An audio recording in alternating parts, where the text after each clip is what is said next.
प्रेरितों अध्याय 3 लंगड़े भिखारी का चंगा होना।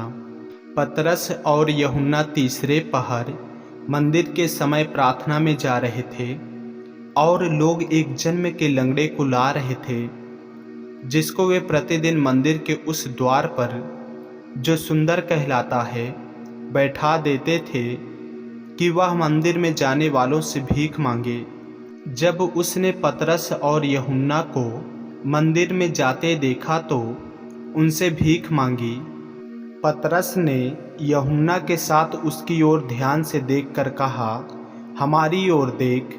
अतः वह उनसे कुछ पाने की आशा रखते हुए उनकी ओर ताकने लगा। तब पतरस ने कहा, चांदी और सोना तो मेरे पास है नहीं, परंतु जो मेरे पास है वह तुझे देता हूँ। यीशु मसीह नासरी के नाम से चल फिर। और उसने उसका दाहिना हाथ पकड़ के उसे उठाया और तुरंत उसके पांव और डखनों में बल आ गया। वह उछलकर खड़ा हो गया और चलने फिरने लगा और चलता और कूदता और परमेश्वर की स्तुति करता हुआ उनके साथ मंदिर में गया। सब लोगों ने उसे चलते फिरते और परमेश्वर की स्तुति करते देखकर उसको पहचान लिया कि यह वही है जो मंदिर के सुंदर फाटक पर बैठकर भीख मांगा करता था। और उस घटना से जो उसके साथ हुई थी वे बहुत अचंभित और चकित हुए। मंदिर में पतरस का उपदेश। जब वह पतरस और यूहन्ना को पकड़े हुए था तो सब लोग बहुत आश्चर्य करते हुए उस ओसारे में, जो सुलैमान का कहलाता है, उनके पास दौड़े आए। यह देखकर पतरस ने लोगों से कहा, हे इस्राएलियों, तुम इस मनुष्य पर क्यों आश्चर्य करते हो और हमारी ओर क्यों इस प्रकार देख रहे हो कि मानो हम ही ने अपनी सामर्थ्य या शक्ति से इसे चलने फिरने के योग बना दिया। अब्राहम और इसहाक और याकूब के परमेश्वर, हमारे बाप दादों के परमेश्वर ने अपने सेवक यीशु की महिमा की, जिसे तुमने पकड़वा दिया। और जब पिलातुस ने उसे छोड़ देने का विचार किया तब तुमने उसके सामने उसका इनकार किया। तुमने उस पवित्र और धर्मी का इनकार किया और विनती की कि एक हत्यारे को तुम्हारे लिए छोड़ दिया जाए। और तुमने जीवन के कर्ता को मार डाला, जिसे परमेश्वर ने मरे हुओं में से जिलाया। और इस बात के हम गवाह हैं। और उसी के नाम ने, उस विश्वास के द्वारा जो उसके नाम पर है, इस मनुष्य को जिसे तुम देखते हो और जानते भी हो सामर्थ्य दी है। उसी विश्वास ने जो उसके द्वारा है, इसको तुम सबके सामने बिल्कुल भला चंगा कर दिया है।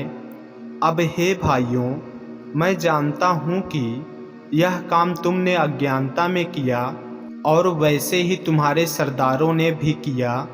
परंतु जिन बातों को परमेश्वर ने सब भविष्यवक्ताओं के मुख से पहले ही बता दिया था कि उसका मसीह दुख उठाएगा, उन्हें उसने इस रीति से पूरा किया। इसलिए मन फिराओ और लौट आओ कि तुम्हारे पाप मिटाए जाएं, जिससे प्रभु के सम्मुख से विश्रांति के दिन आएं। और वह यीशु को भेजे जो तुम्हारे लिए पहले ही से मसीह ठहराया गया है।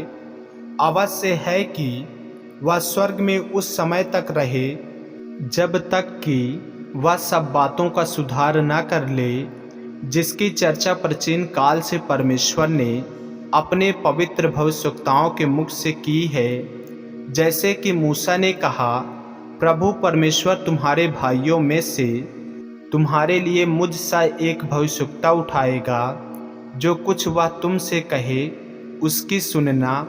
परंतु प्रत्येक मनुष्य जो उस भविष्यवक्ता की न सुने, लोगों में से नष्ट किया जाएगा।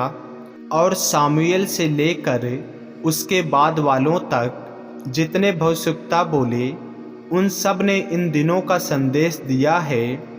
तुम भविष्यवक्ताओं की संतान और उस वाचा के भागी हो जो परमेश्वर ने तुम्हारे बाप दादों से बांधी, जब उसने अब्राहम से कहा, तेरे वंश के द्वारा पृथ्वी के सारे घराने आशीष पाएंगे। परमेश्वर ने अपने सेवक को उठाकर पहले तुम्हारे पास भेजा कि तुम में से हर एक को उसकी बुराइयों से फेर कर आशीष दे। आमीन। ऐसे ही वचनों को सुनने के लिए हमारे चैनल को सब्सक्राइब करें और बेल आइकन के बटन को दबाएं। और यदि आप हमारे फेसबुक पेज पर, इंस्टाग्राम पे नए हैं तो हमारे पवित्र बाइबल को फॉलो करें, लाइक करें, ताकि परमेश्वर का वचन रोजाना आप तक पहुंच सके। जय मसीह की। प्रभु आपको आशीष दे।